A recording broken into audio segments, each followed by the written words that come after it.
Okay, I'm giving a presentation on Parkinson's disease and then the associated findings. So for a normal neuro exam focused on balance, gait, and reflexes, we'd go through our review of systems. We would want to know if they've had any changes in weight, fevers or chills, any changes in appetite, any changes in balance, changes in strength, the feeling of falling, numbness or tingling, feeling wooden, difficulty walking, or any tremors. We'd want to know if they've had difficulty swallowing, any vision changes, or any headaches, issues with bowel or bladder incontinence.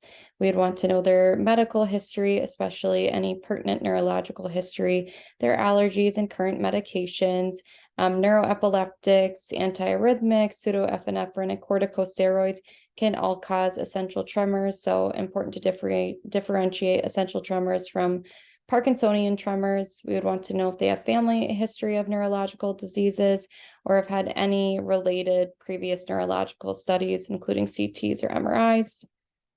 The history of present illness for Parkinson's includes asking if symptoms came on suddenly or gradually. They're typically gradual for Parkinson's.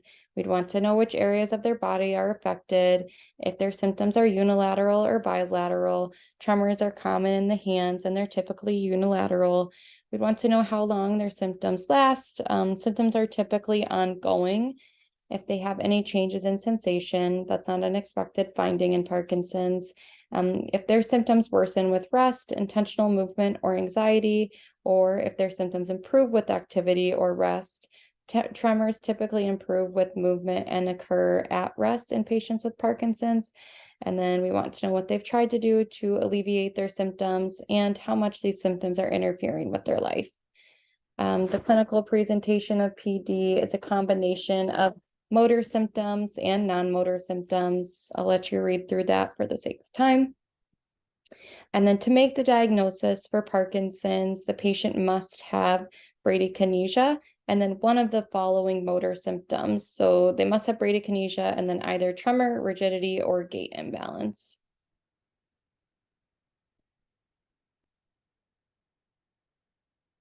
Okay, so to begin exam for Parkinson's disease, we'll begin by inspecting the patient. Some things to look out for are reduction in spontaneous movements. So this includes decreased blinking, decreased hand gestures while they're talking. Another thing to be mindful of is frequent crossing and uncrossing of the legs, as this could indicate dyskinesia.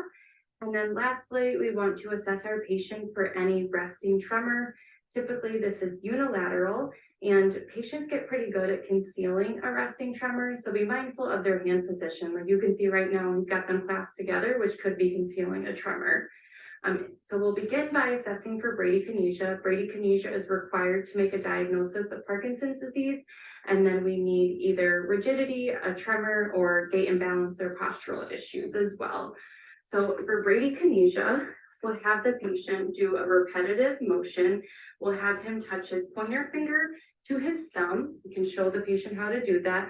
And we'll ask the patient to do it as big and as fast as possible, because in Parkinson's, over time, we'll see a reduction in the amplitude and the speed. In a normal patient, the movement will remain consistent.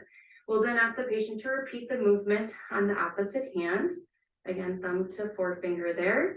And then we can look for bradykinesia in the lower extremities by asking the patient to tap the sole of their foot as big and as fast as possible, watching for at least 10 seconds, again, looking for reductions in amplitude and speed, asking the patient to repeat this then on the opposite leg as well.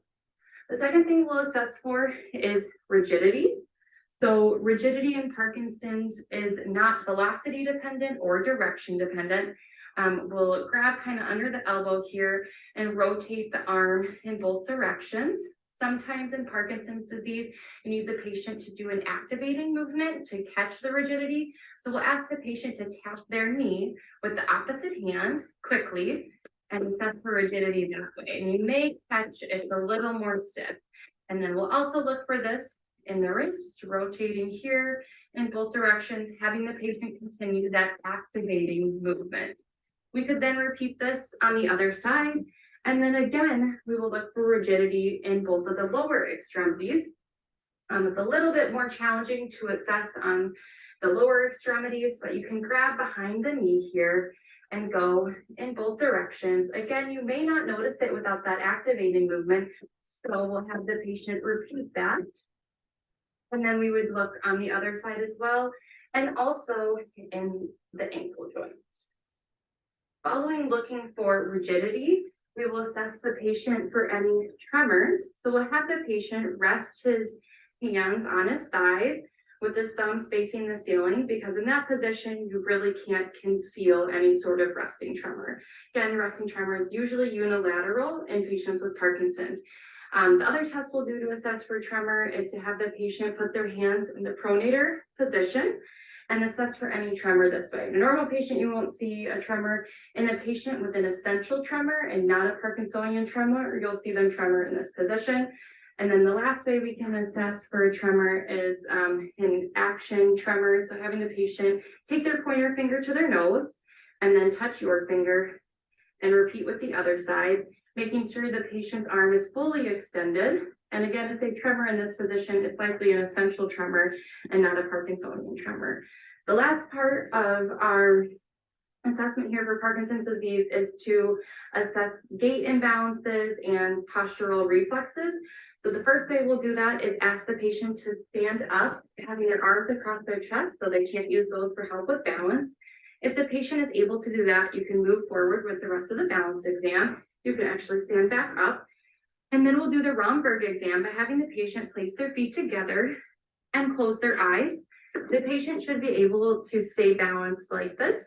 But in patients with Parkinson's, you may see that they're not able to stay upright. They may need to take some steps to keep their balance. If they pass the Romberg test, then you can move forward with the pull-push test, which tests the postural reflex by having the patient close their eyes. Ideally, you would have a wall behind you in case they were to fall back, and you could pull the patient back towards you, and they should be able to regain their balance in a step two if they are healthy. But in Parkinson's disease, you may not see that, which again is why it's important to have the wall behind you. And then the last thing we'll assess for is observing their gait. So we'll have the patient walk and then turn around and come back towards me. We're looking for the symmetry of their steps, how their heel is striking the ground, and then the swing of their arms. In patients with Parkinson's, you may see a decreased arm swing or more of a shuffle in their gait.